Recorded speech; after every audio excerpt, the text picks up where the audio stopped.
We're going on holiday and I've got the bright pink shorts to prove it. My name is Jason and my career has been spent working in large corporations and also government. Recently I've found an interest and passion in activism, politics and the media, and a new friend has persuaded me to share my thoughts on a vlog. This is my vlog. It's about my life and challenging the stories that we're given about what is going on in our world. Investigative, thoughtful, fun.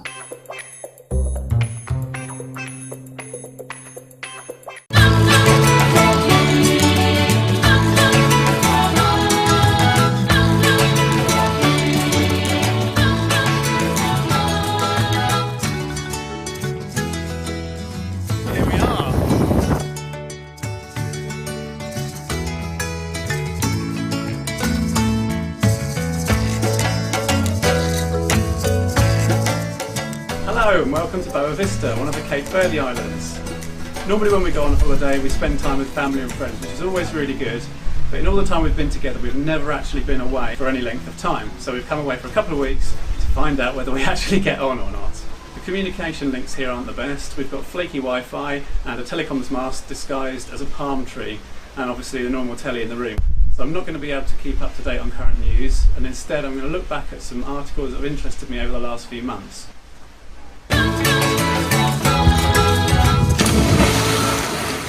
Browned toast and potatoes a potential cancer risk, say food scientists.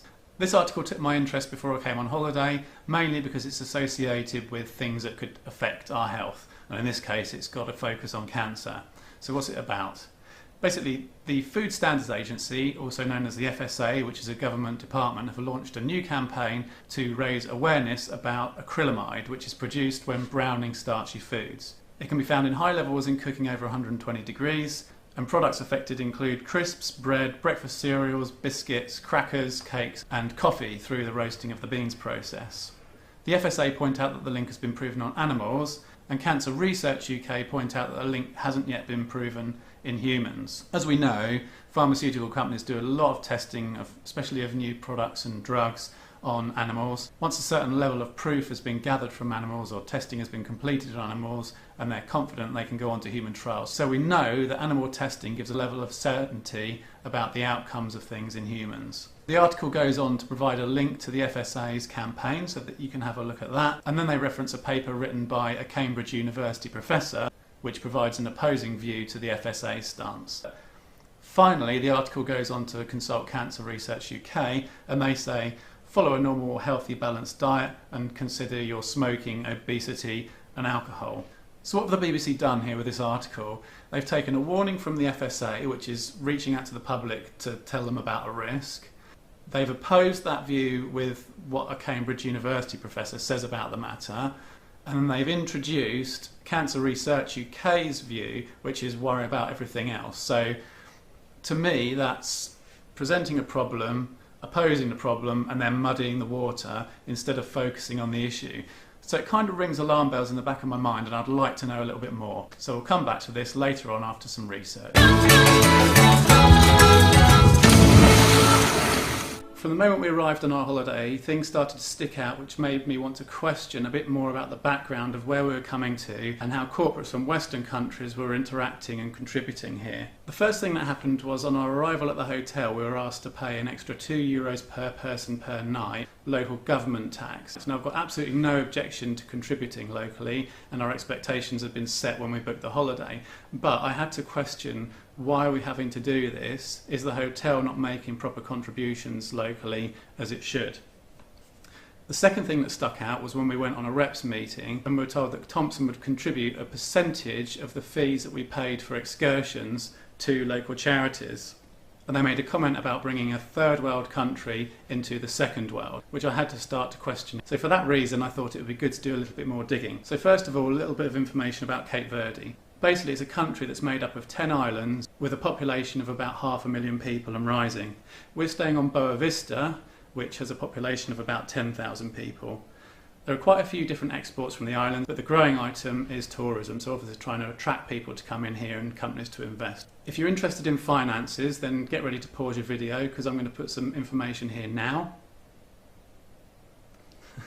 In comparison to Cape Verde, the UK's got 150 times the population and 1,000 times the debt. But the debt in Cape Verde is increasing quicker than the money that's being generated here. So that's not good for the country. And the debt per person is a lot higher here than what it is in the UK. Okay, so back to where our money's going. We bought our package holiday from Thomson, who are part of the TUI group, which is based in Germany and is a global organisation. The hotel we're staying in is owned by Riu and their headquarters are in Spain. Ultimately though, Riu is owned by TUI. They're all part of the same parent group or the same company. And as a group, they've been on the receiving end of tax avoidance allegations and also fines in one particular country. So going back to what I was saying earlier on about the hotel tax that's imposed by the government, it could be that the government are imposing this because they're worried about corporations from other countries not paying their taxes here properly or not making the proper contributions. I don't have any evidence of that either way, but you have to ask yourself, why are we paying extra money in tax if there are corporations here making money? Thinking about the Thomson again and the contribution they say they make to charities, eventually I got this leaflet which does mention it, but no percentage is specified on here. And it's my feeling that the contribution could therefore change and fluctuate at any point, and it's not 100% clear what's being given here. Onto the hotel itself, it's really nice, you can't fault it. The staff here work really, really hard and want everyone to have a good time. That is really clear and it's absolutely amazing, and I feel lucky to be here. The hotel's got about 1,400 rooms and it employs 700 staff working 3 shifts a day. So a lot of people here. Competition for hotel staff is increasing locally because more hotels are being built, therefore there's going to be more demand for labour and people will move around and push salaries up so they can get better deals for themselves. But from what we found out, the range of salaries at this hotel are between €150 and €600 per month. So €150 can be expected for a cleaner and €600 for someone very senior at reception. The average works out roughly about €340 a month, or less than €2 per hour.